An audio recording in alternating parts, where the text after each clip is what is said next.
আমি চাই রোনাল্ডো যেন একবার কাপ নিক। ইটালি কি চান্স পেলো এবার? পায়নি তো। আমি সেদিনও কাকে যেন বললাম, ইটালি আমার খুব ফেভারিট একটা দল ছিল।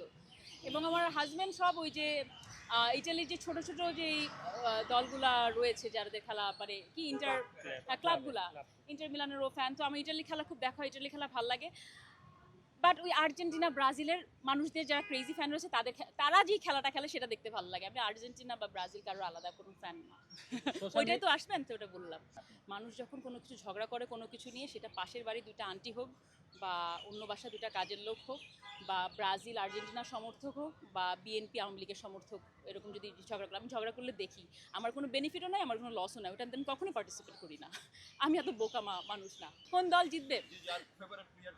ফেভারিট প্লেয়ার হচ্ছে আমার ডেভিড বেকহাম অ্যান্ড রোনাল্ডো। যেহেতু রোনাল্ডো খেলছে, সো আমি চাই রোনাল্ডো যেন একবার কাপ নিক। সো অবশ্যই চাবো, যদি যদি চাওয়ার তো শেষ নাই, পর্তুগাল যদি যেতে আল বি হ্যাপি।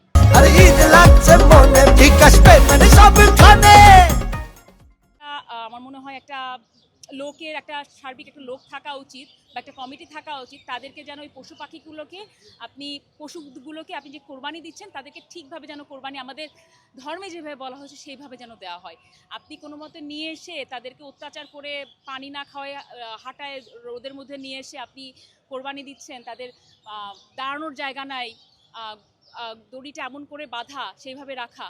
সো পশুদেরকে আপনি যখন নিয়ে আসছেন কোরবানি দেওয়ার উদ্দেশ্যে, কোরবানিটা যেন সফল হয়, আল্লাহ যেন আপনার কোরবানিটা মেনে নেয় গ্রহণ করে, সেইভাবে আমাদের কোরবানি দেওয়া উচিত। এইটা আমি আপনাদের মাধ্যমে সবার জন্য বলতে চাই। না, আমি যতবার গিয়েছি আমার দেখে আমার খুবই যেভাবে রাখা হয় আমার দেখতে ভালো লাগে না। সো আমার মনে হয় এই জিনিসটা আরও সুন্দরভাবে করা যায়, ইচ্ছা করলেই সুন্দরভাবে আরও সুন্দরভাবে পশুগুলোকে রাখা যায়, তারপরে কোরবানি দেওয়া যায়। দেখলে আমার খারাপ লাগে ওটা। আমার বাড়ি তো খুলনা, এবারও খুলনায় যাব। খুলনায় হয়তো বা ঈদের আগে বা পরের দিন যাব। খুলনা বা ঢাকায় এর মধ্যেই করা হয়। এবং ওই ঈদের সময় আসলে দেখা যায় কি সারাদিন কাজ থাকে। দেখেন আজকে ভ্যাকেশন কোর্ট, কালকে শনিবার ছিল, কালকেও সিএমএম করছিল, আজকে ভ্যাকেশন কোর্টে হাইকোর্টে এসেছি। তো সব কিছু মিলে সময় খুব কম পাওয়া যায়। যেটুকু সময় আব্বা তো মারা গিয়েছে গত কোরবানিতে, যেটুকু সময় পরিবারের সাথে থাকতে পারি এটাই। আমার মনে হয় একটা মানুষ যার কেপেবিলিটি আছে, শুধুমাত্র মনে করেন মেকআপ করার থেকেও, মেকআপ করাও আমি খারাপ বলছি না, বাট মেকআপ করার পরেও বা নিজের রূপসজ্জার বাইরেও যদি কারোর ব্রেন থাকে সেটা ইউটিলাইজ করা উচিত। আর আমি যেহেতু খুব অনেক ছোটোবেলা থেকে মিডিয়ার সাথে সম্পৃক্ত ছিলাম এবং তার পাশাপাশি পড়াশোনা করে এই পর্যন্ত এসেছি, এবং মিডিয়াটা যদি ছেড়ে দিই তার মানে হবে কি আমি খুব একটা বড় অকৃতজ্ঞ হয়ে যাব। আমি আজকে যে জায়গায় এসেছি, এখন পর্যন্ত এত বড় লয়ার হয়নি যে দামি গাড়ি কিনতে পারবো। ওটা মিডিয়ার হয়তো বা পিয়া জানাতে হয়েছে যে দামি গাড়ি কিনতে পেরেছি, বাট লয়ার হিসেবে এত বড় লয়ার হয়নি।